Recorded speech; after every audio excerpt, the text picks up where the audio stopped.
There is a lot to see and do in Taino Bay, which is one of the newest ports in the Caribbean. I will give you a complete tour and honest review so that you know exactly what to expect. This will help you plan your vacation better. I am going to explore all the food and entertainment options. There's also a pool and lazy river that we're going to see. In addition to all this, there are lots of bars, restaurants, shopping, entertainment, music, and free activities. There's also paid activities that are offered. There are also lots of green spaces to explore, comfortable, relaxing areas, and if you want, there's also opportunities for paid excursions. Once you arrive in port, the first obstacle you're going to have to overcome is to get off the ship, and that's not going to be very difficult, and the reason why is because there is a pier. I personally didn't think it was a long walk. However, if you don't want to be bothered, there are tuk-tuk taxis that will take you there, and they say they're free. However, these are grown men that get up in the morning to transport people from the ship to the end of the pier, so they're pretty much going to be looking for a tip.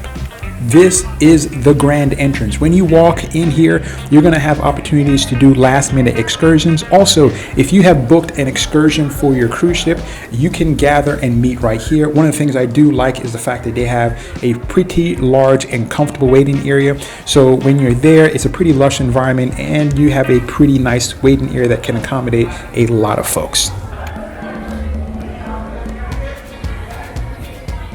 Now we are in the main plaza area, and the good news is you really don't need a map because it's a straight shot. It's going to be the Shoe Leather Express, which means you're going to have to do a fair amount of walking in order to get to point A to point B. However, it's a pretty lush walk. There's greenery all around, lots of plants and flowers, lush trees, green space all around. It is a really nice, well-designed and beautiful, beautiful port.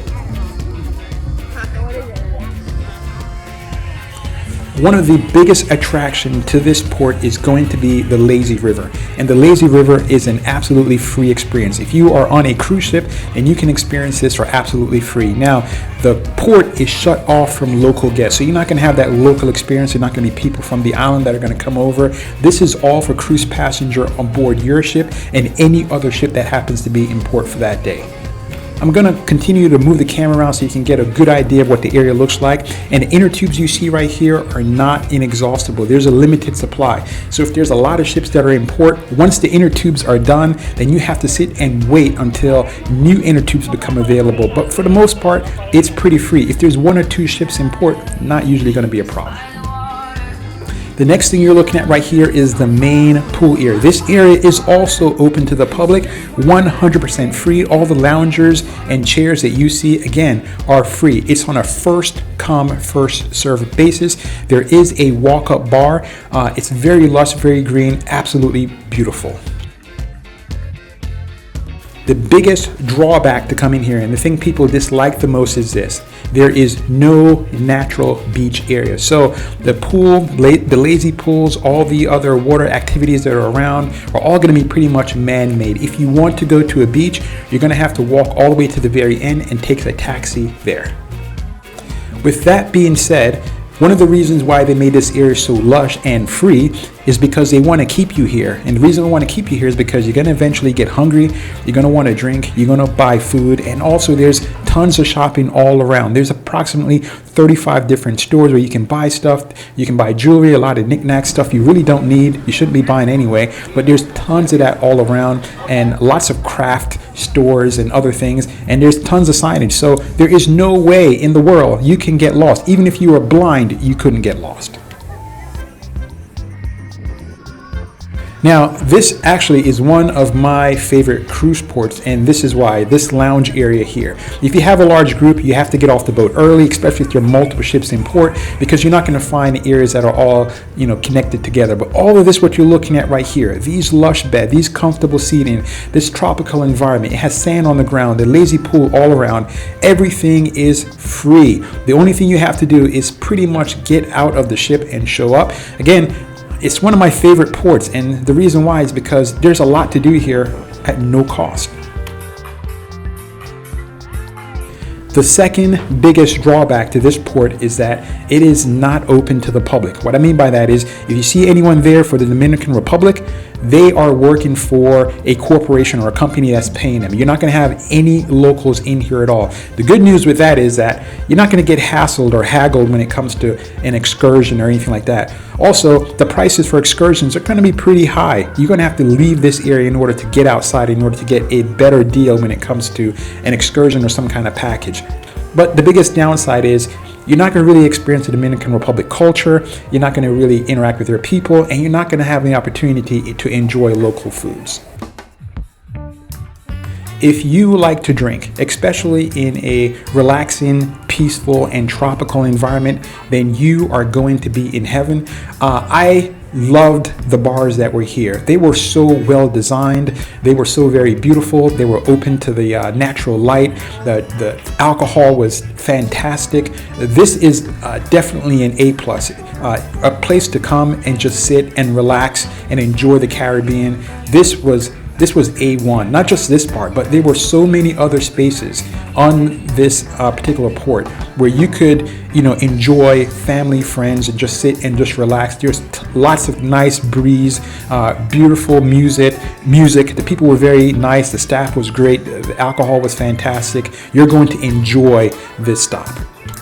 Just to give you an idea about how much things cost, a drink is going to run you anywhere from $10 to $20. If you are more of the personality where you wanted to get out and have fun and the whole relaxing experience didn't work for you, well, there's other things that you can do too as well that are here on site. And there's plenty of things that you can do off site, but we're going to focus a little bit more on what you can do on site. And this is the flow rider. You have to pay. That's an additional cost. It's not free to all the guests. There were lots of music and other entertainment options. So if you love to dance, this gave you an opportunity to interact with some of the locals. But again, these people are all paid to entertain you. But it still was fun. It still was great. It was great seeing people have a wonderful time.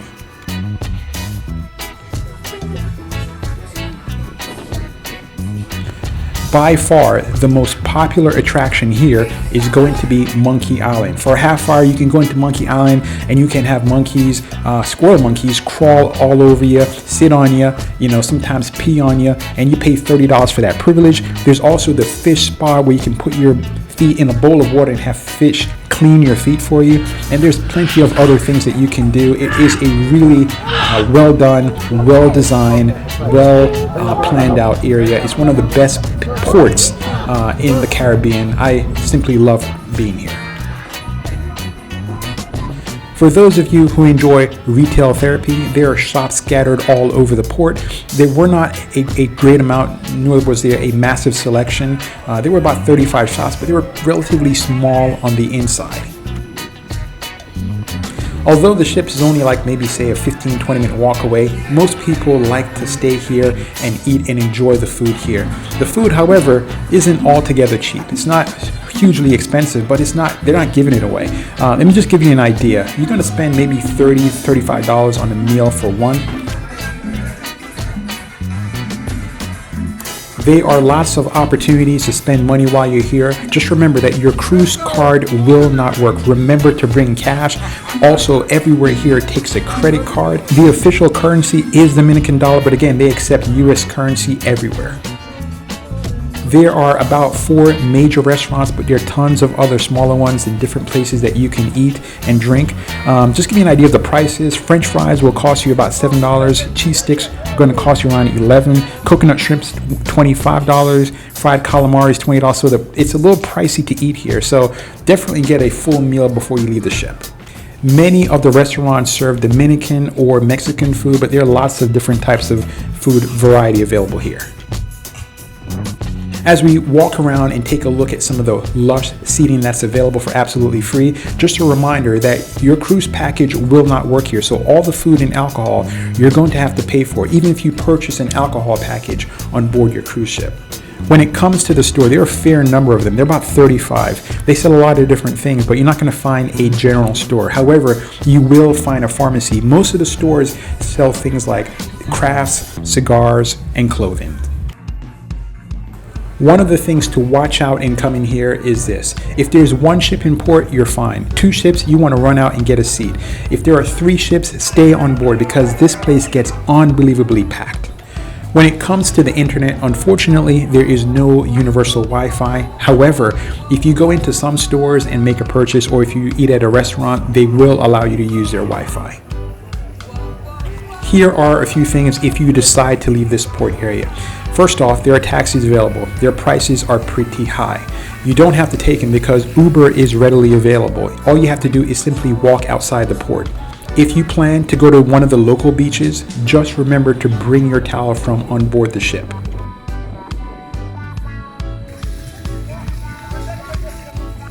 If you like a port that looks picture perfect, then you're going to enjoy here because it is clean. It looks fantastic. When it comes to communicating to the staff that works here, for the most part, that was not a problem. Most people speak English. If you are wheelchair bound or have any mobility issues, for the most part, you can enjoy this area. It is a little bumpy because there is cobblestone type street areas, so just keep that in mind.